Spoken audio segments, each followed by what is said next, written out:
नमस्कार बच्चों, मैं डॉक्टर सुनीता कमल, एसपीसी गवर्नमेंट कॉलेज अजमेर। बच्चों, आज आपके लिए जो वीडियो है उसका टॉपिक है योग दर्शन। योग के नाम से आप सभी लोग परिचित हैं। योग जो है वो भारतीय धर्म से संबंधित एक दार्शनिक विचारधारा है। योग केवल एक पढ़ने के लिए ही नहीं है, बल्कि योग के द्वारा हम अपने तन मन को बहुत सुरक्षित स्वस्थ रख सकते हैं। ये आप लोग भली भांति जानते हैं। योग प्राचीन ऋषियों और तत्वज्ञानियों ने योग की उपयोगिता एक स्वर से ही स्वीकार की है। इसके विषय में कोई भी संदेह नहीं है। कैवल्य अथवा मोक्ष प्राप्त करने के लिए जिस मार्ग का अनुसरण और जिन साधनाओं को करना आवश्यक है, उनका जो डिटेल में विस्तृत विवरण जो मिलता है वो हमें योग दर्शन में ही मिलता है। योग दर्शन का सांख्य के साथ बड़ा घनिष्ठ संबंध है। सांख्य में यदि सैद्धांतिक पक्ष है तो उसका जो व्यवहारिक पक्ष है वो योग में मिलता है। एक तरह से इन दोनों को एक दूसरे का पूरक कहा जाता है। उपनिषदों में सबसे पहली बार योग का उल्लेख आया है। योग की जो क्रियाएं होती हैं उनसे चित्त की वृत्तियां सुरक्षित होती हैं, मन स्थिर रहता है, हृदय पवित्र होता है और आत्मा जो है व्यक्ति की वो भौतिक जीवन से ऊपर उठ जाती है और भ्रम को समझने में बहुत आसानी होती है। तो आप देखिए कि योग जो है, योग का अर्थ और परिभाषा की अगर हम बात करते हैं तो योगश्चित वृत्ति निरोध है। अर्थात जो पतंजलि ने योग की परिभाषा यही दी है, योगश्चित वृत्ति निरोध है, अर्थात चित्त की समस्त वृत्तियों पर नियंत्रण करना ही योग है। मानव मन चंचल होता है और इस चंचल मन या चित्त को एकाग्र करने की साधना ही योग कहलाती है।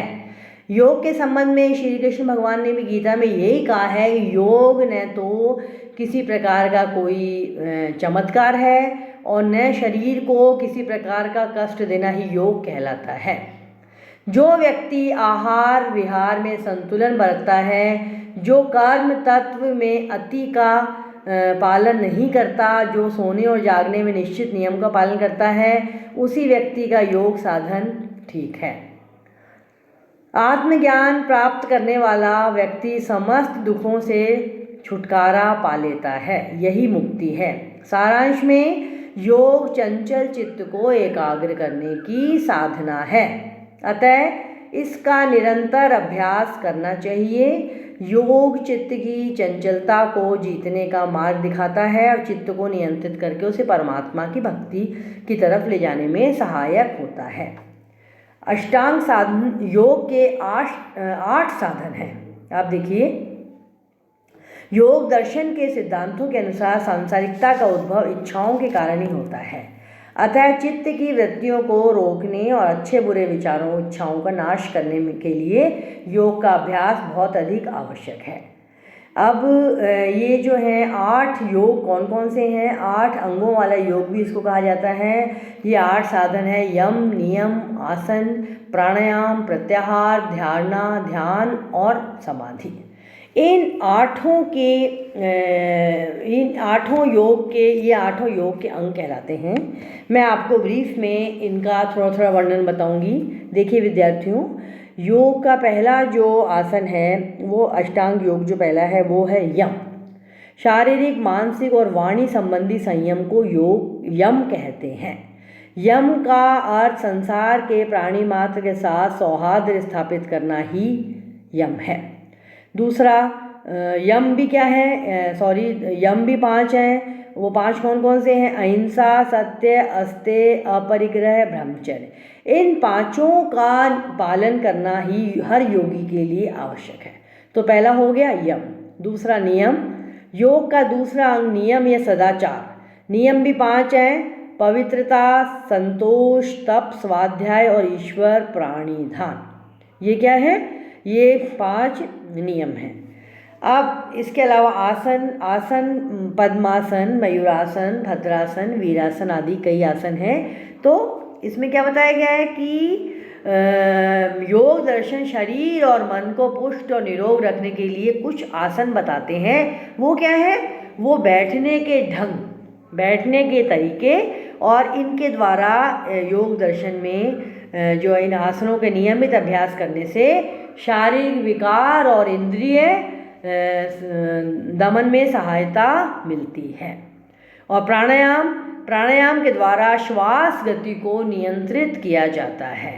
प्राणायाम की भी कई अवस्थाएं होती हैं। श्वास को अंदर खींचना, रोक के रखना, नियमित विधि से श्वास को धीरे धीरे छोड़ना। इससे क्या होता है? इससे हृदय पुष्ट होता है, हमारा शरीर स्वस्थ रहता है और चित्त की वृत्तियों को नियंत्रित किया जाता है। इसके अलावा प्रत्याहार क्या है? प्रत्याहार इंद्रियों पर नियंत्रण करना प्रत्याहार कहलाता है। इस योग के द्वारा इंद्रियों को विषय से हटाया जाता है। जो भौतिक वस्तुओं के पीछे दौड़ता है उससे नाक, कान, आँख आदि को मन के वश में किया जाता है। जब इंद्रियां पूर्णतः मन के वश में आ जाती हैं तो सांसारिक विषयों का मन पर प्रभाव पड़ना बंद हो जाता है। अब धारणा, जिसको हम कहते हैं अटेंशन, योग सूत्र में कहा गया है कि चित्त को किसी एक स्थान में स्थिर कर देने का नाम ही धारणा है। किसी भी एक वस्तु में, चाहे वह स्थूल हो चाहे सूक्ष्म हो, बाहर हो या अंदर हो, चित्त को एकाग्र करने की को ही धारणा कहते हैं। अब क्या? मेडिटेशन या ध्यान। किसी एक वस्तु पर निर्बाध ध्यान स्थिर करना ही ध्यान अवस्था कहलाती है। समाधि, 8वां समाधि, यौगिक साधना का अंतिम चरण, ध्यान की सर्वोच्च अवस्था समाधि है, जिसमें ध्येय के अलावा किसी का अस्तित्व नहीं रह जाता है। अब ये तो क्या हुए? 8 योग के साधन हुए। अब इसके अलावा क्या है? योग दर्शन के अनुसार योग का अभ्यास करने से साधक को कुछ विशेष सिद्धियां प्राप्त होती हैं। ये 8 प्रकार की हैं, जिन्हें अष्ट सिद्धि भी कहते हैं। अणिमा, महिमा, लघिमा, प्राप्ति, प्राकाम्य, वशित्व, ईशित्व। अणिमा, योगी चाहे अणु के समान छोटा हो सकता है। लघिमा, योगी चाहे तो रुई से भी हल्का हो जाता है। महिमा, योगी चाहे तो पहाड़ के समान बड़ा बन सकता है। प्राप्ति, योगी चाहे तो किससे भी कोई भी वस्तु मांग सकता है।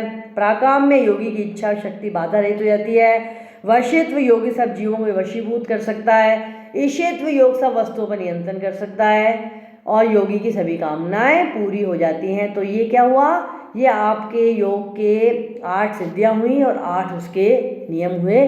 ये जो है योग का सारांश में मानसिक और शारीरिक स्वास्थ्य के लिए योग की उपयोगिता दिन पर दिन अब भी पहचानी जा रही है। इसकी साधना मानव व्यक्तित्व के विकास, मोक्ष प्राप्ति में साधक है। वास्तव में वर्तमान में योगाभ्यास की यही उपयोगिता उपादेयता है जो प्राचीन काल में भी थी। धन्यवाद।